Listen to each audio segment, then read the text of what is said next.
Hi students, this is General Science book for 7th class.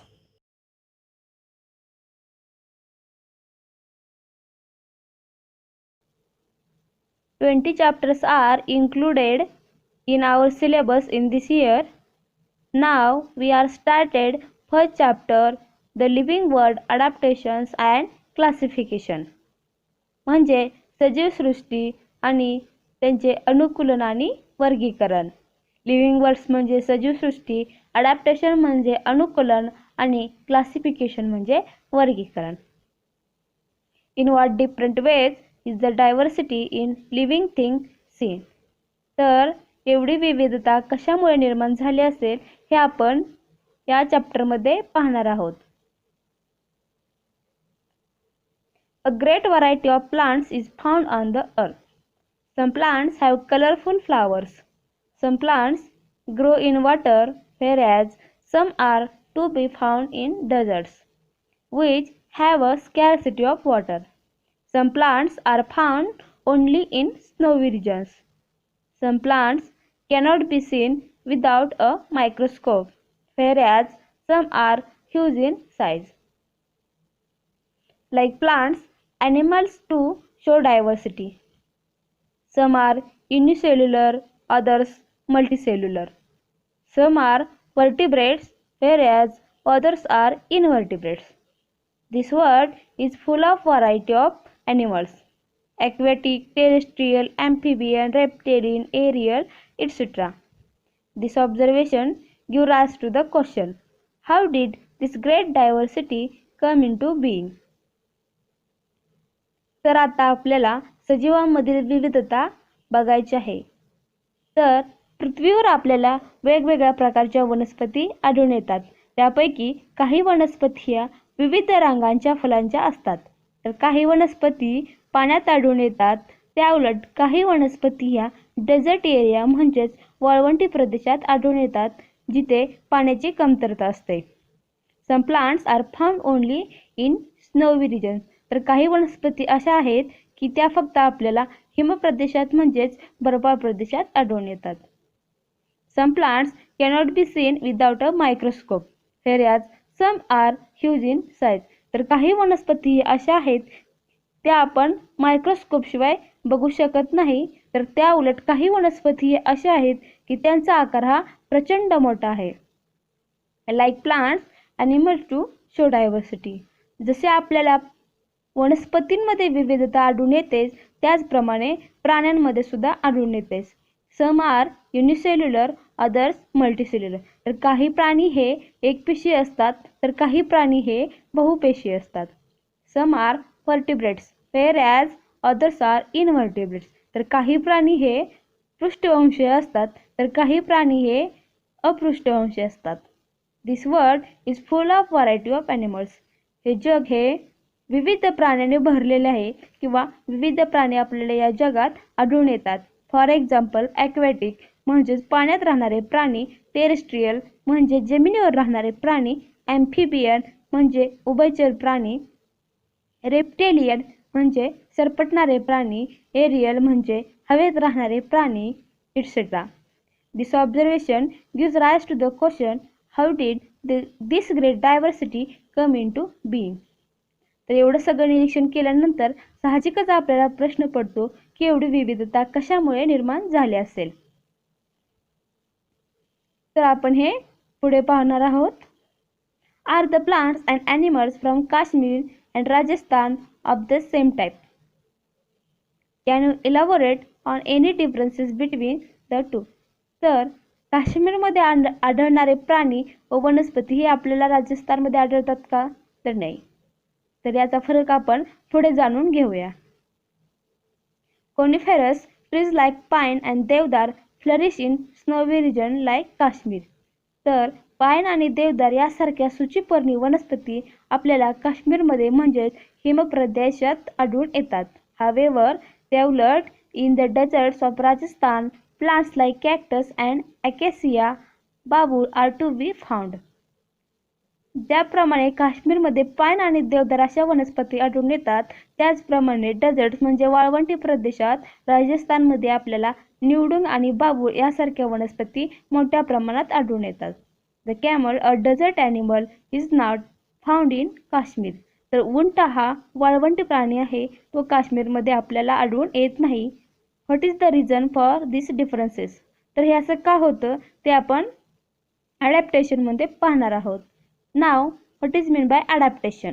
Adaptation means gradual changes occur in the body parts and also in the behavior of organisms which help them to adjust to their surroundings. Such changes are called adaptation. They take place over a long period of time. तर आता आपण adaptation किंवा अनुकूलन हे हे नेमकं काय आहे हे जाणून घेऊया. तर सजीव ज्या परिस्थितीत राहतो त्या परिस्थितीशी जुळतं करून घेण्यासाठी त्याच्या शरीरातील अवयवांमध्ये किंवा त्याच्या जीवन जगण्याच्या शैलीमध्ये जे काळानुसार बदल घडून येतात त्याला अडॅप्टेशन किंवा अनुकूलन असे म्हणतात. तर इथे आपण पाहूया वाळवंटात कोणकोणत्या प्रकारचे प्राणी व वनस्पती आढळून येतात. निवडुंग अशा वनस्पती व सापांसारखे प्राणी आपल्याला वाळवंटी भागात आढळून येतात.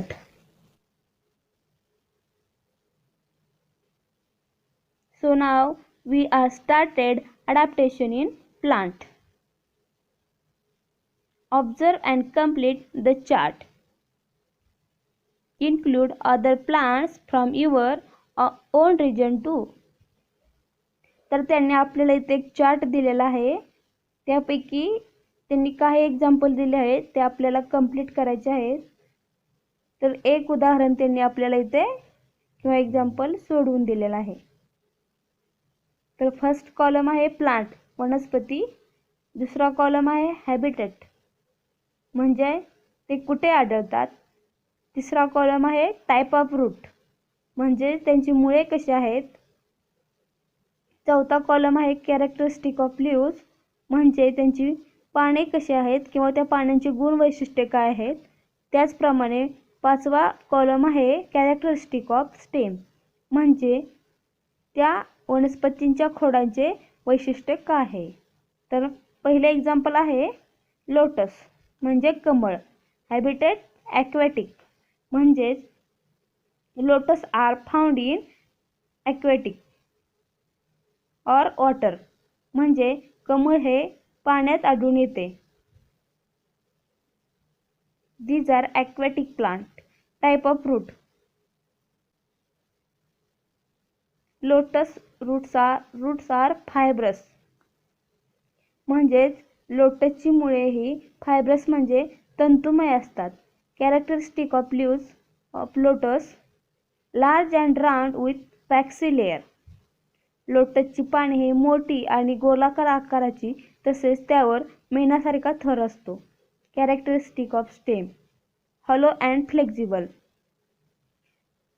लोटसचं स्टेम हे हॉलो म्हणजे पोकळ आणि फ्लेक्झिबल म्हणजे लवचिक असते.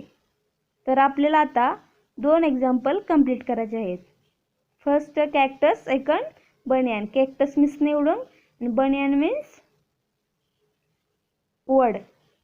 तर आपल्याला हे सध्याला कंप्लीट करता येत नसल्यामुळे हे आपण स्कूल चालू झाल्यानंतर करायचं आहे. So now we are started. First point adaptation in plants. First type adaptation in aquatic plants.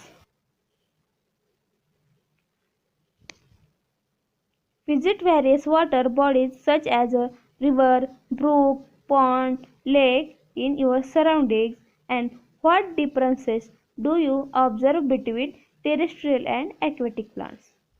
तर त्यांनी आपल्याला इथे एक प्रयत्न करायला सांगितला आहे की ते म्हणतात तुम्ही तुमच्या सभोवताली असणारे नद्या, तलाव, ओढे, डबके इथे जाऊन पहा आणि त्यामधील वनस्पती व टेरेस्ट्रियल वनस्पती म्हणजे जमिनीवर व पाण्यात आढळणाऱ्या वनस्पतीमध्ये काय फरक आहे ते तुम्ही ऑब्झर्व करा. तर आता आपल्याला सध्याला हे शक्य नसल्यामुळे आपण हे लॉकडाऊन नंतर करणार आहोत किंवा करायचं आहे तुम्हाला ते.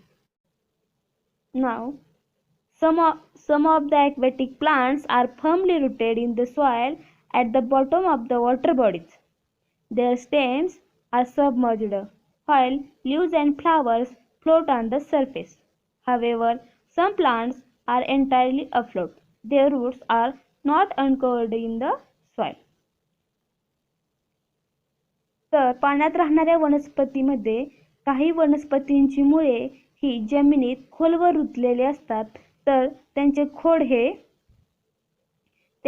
खोड हे पाण्यात बुडालेले असते, तर त्यांची फुले व पाने ही पाण्याच्या प्रवाहावर तरंगत असतात, like lotus. For example lotus. These types of flowers and leaves are float on the water surface. The lotus plants are firmly rooted in the soil and their stems are submerged in water bodies.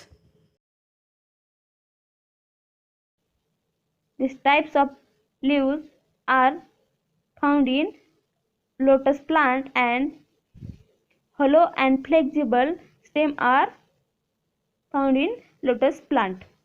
म्हणजे कमळाची पाने ही गोलाकार तसेच मोठ्या आकाराची असतात, त्याचप्रमाणे त्याचे स्टेम खोडे लवचिक व पोकळ असते. Many types of plants are found in water. These types of plants are available in water. The surface of leaves and stems of many aquatic plants are covered with a waxy layer. तर पाण्यामध्ये काही अशा वनस्पती आढळून येतात की त्यांच्या पानावर आणि खोडावर मेणासारखा पातळ थर असतो, त्यामुळे त्यांच्या पानावर पाणी राहत नाही किंवा तरंगून खाली जाते. Leaves of some aquatic plants are thin and slender like a ribbon.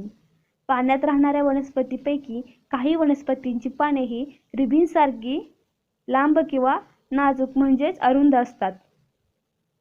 This shape helps them to withstand fast currents of water. या पानांचा आकार त्यामुळे वनस्पतींना जर कदाचित पाण्यात मोठा प्रवाह आला तर तो पानाचा आकार त्या वनस्पतीला त्या पाण्यात तरंगण्यासाठी उपयोगी पडतो. Air spaces in stems and petioles of aquatic plants are useful for floating in water. त्याचप्रमाणे त्या वनस्पतीच्या खोडातील किंवा खोडातील व पानातील जी हवेची पोकळी आहे ती त्या वनस्पतींना पाण्यात उभे राहण्यासाठी उपयोगी पडते. तर त्यांनी आपल्याला इथे काही क्वेश्चन दिले आहेत, त्या तुम्हाला सोडवायचे आहेत. First question, why does water trickle off lotus leaves? Second question, why don't the leaves of this plants rot in water? Third question, why are their roots short and fibrous? तर तुम्हाला हे question सोडवायचे आहेत. So now we are started second types of adaptation in plants. Now we are start adaptation in desert plants. Take two potted plants, one a cactus and the other a leafy plant. Tie plastic bags loosely around the leaves of these plants and keep them in sunlight from early in the morning. In the afternoon, bring those pots into the classroom and observe them. Has the same quantity of water collected in both bags. तर इथे आपल्याला एक practically उदाहरण करायचं आहे. तर आपल्याला दोन कुंड्या किंवा दोन पॉट घ्यायचे आहेत, त्यामध्ये एकात निवडून म्हणजे कॅक्टस लावायचे आहे, तर दुसऱ्या कुंडीत आपल्याला जास्त पाणी असणारी वनस्पती लावायची आहे व त्या कुंड्यांना आपल्याला प्लास्टिक बॅगने हे हलक्याने गुंडाळून घ्यायचं आहे व त्या वनस्पती आपल्याला सकाळी लवकर बाहेर नेऊन ठेवायच्या आहेत व ते दुपारनंतर आपल्याला क्लासरूम मध्ये आणायचे आहेत व त्याचं निरीक्षण म्हणजेच ऑब्झर्वेशन करायचं आहे. तर त्यात आपल्याला कोणता फरक दिसून येतो ते आपण बघायचं आहे. तर हे आता आपल्याला लॉकडाऊनमुळे शक्य नसल्यामुळे हे आपण स्कूल चालू झाल्यानंतर करणार आहोत.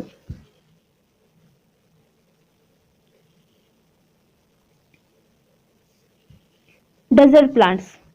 Cactus and acacia are mainly found in desert areas. Cactus आणि बांबू सारख्या वनस्पती ह्या मोठ्या प्रमाणात आपल्याला वाळवंटी प्रदेशात आढळून येतात. These types of cactus are found in desert areas. अशा प्रकारचं निवडून आपल्याला वाळवंटी प्रदेशात आढळून येते.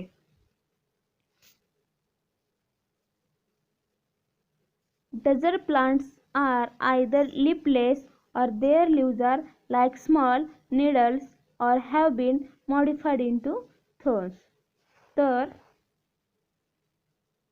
वाळवंट भागात आढळणाऱ्या वनस्पतींना पाने नसतात किंवा त्याची पाने एकदम छोटी छोटी म्हणजे सुईसारखी असतात किंवा काही वेळा त्या पानांचे रूपांतर किंवा मॉडिफिकेशन हे काट्यात झालेले असते.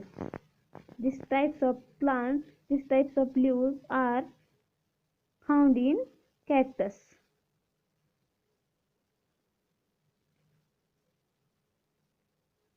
As a result, they lose very little water by evaporation. तर त्या वनस्पतीची पाने ही छोटी छोटी असल्यामुळे त्या वनस्पतीच्या शरीरातील पाण्याचे रूपांतर हे वाफेत जास्त प्रमाणात होत नाही. The stem stores water and food and is therefore fleshy. The stems are green as they perform photosynthesis in the absence of leaves. तर त्या वनस्पतीला पाणी नसल्यामुळे त्या वनस्पतीची खोडच हे वॉटर अँड फूड म्हणजे अन्न व पाणी साठवून ठेवते. त्यामुळे ते खोडे हिरवे दिसते. त्यामुळे प्रकाश संश्लेषणाचे काम हे त्या वनस्पतीचे खोडच करते किंवा स्टेम करते. Their roots penetrate deep into the soil and some roots spread away into the soil in search of water. तर त्या वनस्पतींची खोडे ही पाण्याच्या शोधात जमिनीत खोलवर पसरलेली असतात किंवा काही मुळे ही जमिनीवर इतरत्र पसरलेली असतात. There is a thick layer of waxy substance on the stems of these plants too. मगाशी आपण जसं पाहिले की ॲक्वॅटिक प्लांट्समध्ये जलीय वनस्पतीमध्ये त्यांच्या पानावर किंवा खोडावर जसा मीनासारखा पातळ थर असतो त्याचप्रमाणे डेझर्ट एरिया म्हणजे वाळवंटी प्रदेशात वाढणाऱ्या वनस्पतींच्या खोडावरही जाडसर मेणासारखा थर असतो. Isn't it? So now we are started third type adaptation in plants of snowy regions. तर आता आपण पाहणार आहोत हिमप्रदेशात म्हणजेच बर्फाळ प्रदेशात वाढणाऱ्या वनस्पती. In what way are sloping branches useful to plants in a snowy region? तर हिमप्रदेशात आढळणाऱ्या वनस्पती असतात branches असतात म्हणजेच खाली उतरत्या फांद्या त्या वनस्पतींना असतात. These types of plants are found in snowy region areas like Kashmir. Thick bark and sloping branches are present in these plants. Slope सारखे त्याला फांदे असतात तसेच त्यांना जाडसर असा बुंदा असतो जेणेकरून त्यांना तिथे बर्फाळ प्रदेशात उभे राहण्यासाठी त्या वनस्पतींना त्यांची खूप मोठ्या प्रमाणात मदत होते. लाईक अ देवदार ट्री, फॉर एक्झाम्पल देवदार tree.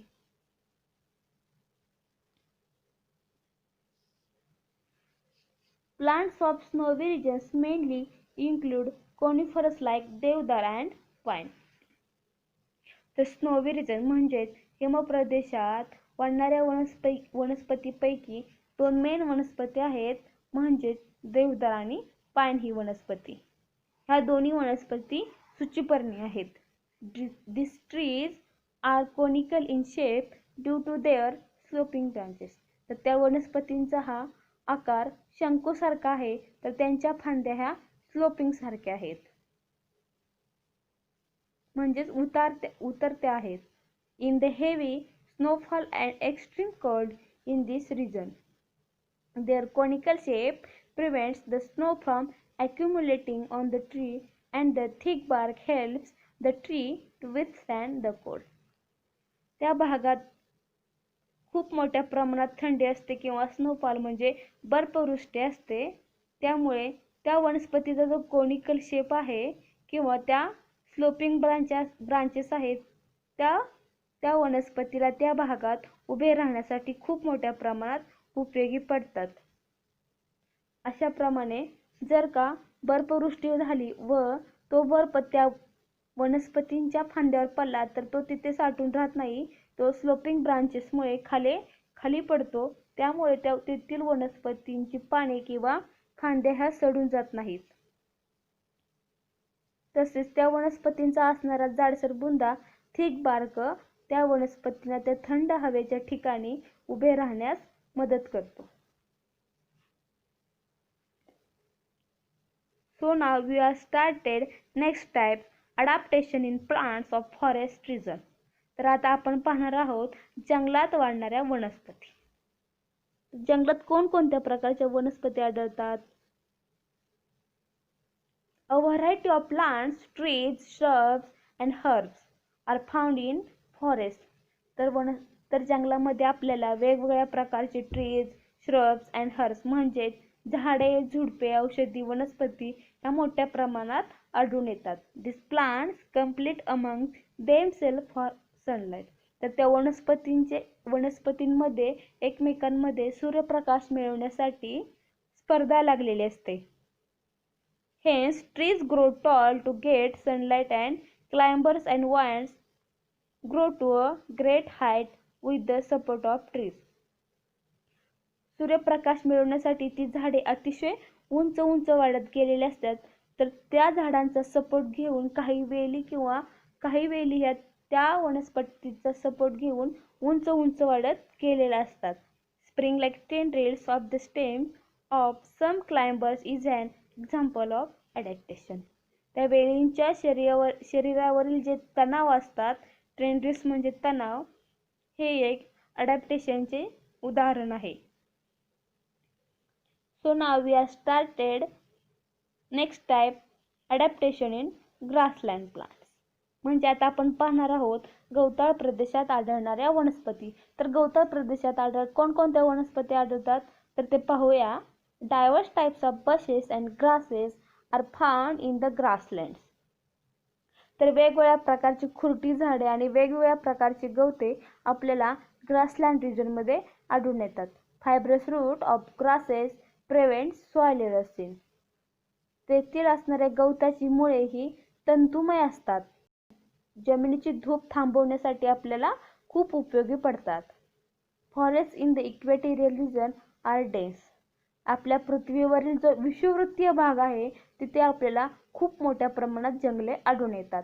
Animals like tiger, elephants and deer can remain hidden in these grasses. तर आपल्याला वेगवेगळ्या प्रकारचे प्राणी त्या जंगलात आढळून येतात. Like tiger, elephant and deer can remain hidden in these grasses. However, grasses in cold regions are very short. Animals like the rabbit are found in such a grasses. तर काही वेळा थंड हवेच्या ठिकाणी जो गवताळ प्रदेश आहे तेथील गवते ही एकदम छोटी असतात. त्यामुळे त्या गवतात आपल्याला रॅबिट म्हणजे सश्यासारखे प्राणी आढळून येतात. Vast meadows are found in hilly areas as well as plains. तर तिथे आपल्याला पठारी प्रदेशावर किंवा सपाट भागावर वेगवेगळ्या प्रकारची गवते आढळून येतात. निरीक्षण करायचं आहे आणि त्याच्यावर चर्चा करायची आहे. So observe and note down the adaptations in the parts of plant like potato, groundnut, yam, water hyacinth, aloe, acacia, carrot, onion, beet, bitter gourd, grapevine, etc. and other plants your surrounding.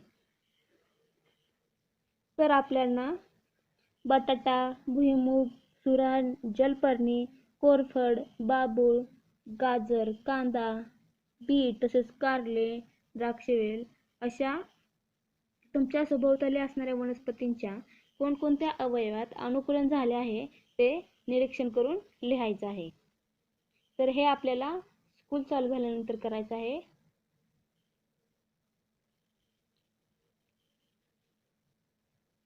Next and last point, adaptation for injection of food in plants. म्हणजेच अन्नग्रहणासाठी वनस्पतीमध्ये झालेले अनुकूलन.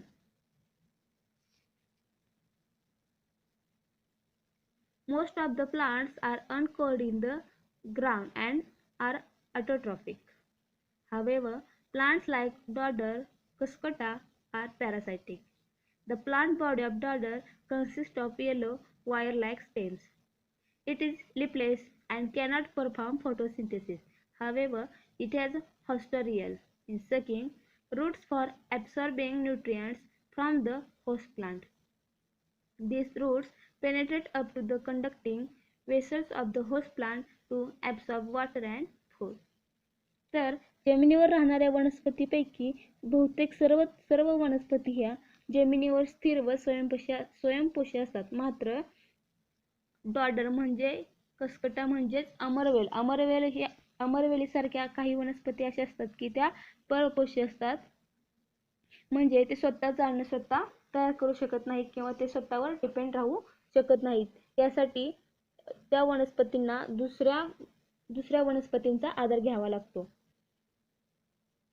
The plant body of dodder consist of yellow wire like stems. अमरवेलीचे शरीर हे फक्त पिवळ्या तंतुमय काड्यांसारखे असते. It is leafless and cannot perform photosynthesis. पाने नसल्याने अमरवेल हे स्वतःचे अन्न स्वतः निर्माण करू शकत नाही. However, it has hosterial roots for absorbing nutrients from the host plant. परंतु ती वनस्पती ज्या वनस्पतीचा आधार घेतला आहे त्या वनस्पतीच्या खोडातून पोषक द्रव्ये शोषून घेते. ती पोषक द्रव्ये शोषून घेण्यासाठी त्या वनस्पतीला चूषक मुळे असतात. These roots penetrate up to the conducting vessels of the host plant to absorb water and food. तर त्या आधारक वनस्पतींच्या रसवाहिन्या जलवाहिन्यापर्यंत पोहोचतात व अन्न आणि पाणी शोषून घेतात.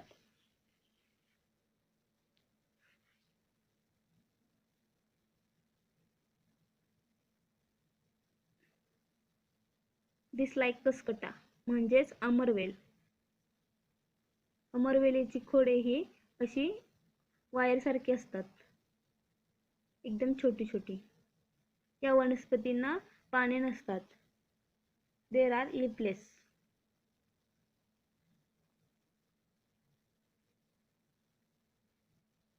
Next we are discuss about fungi. Fungi म्हणजे बुरशी.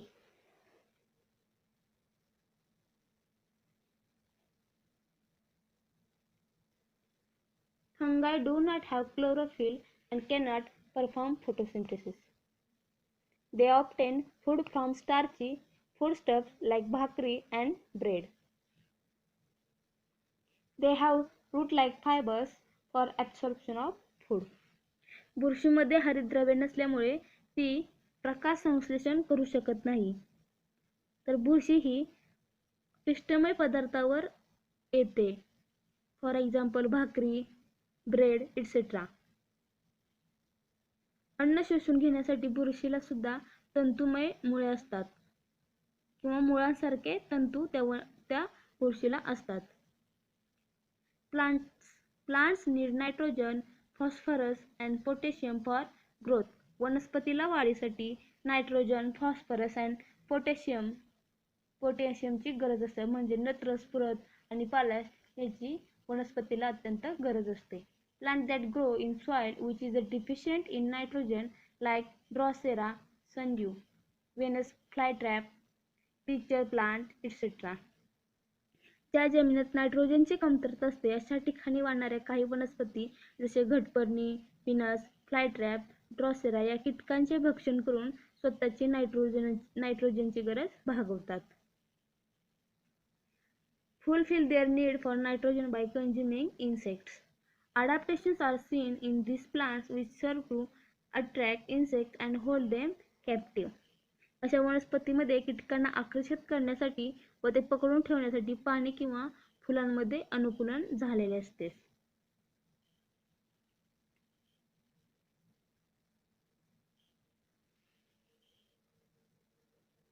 This is a Venus flytrap plants.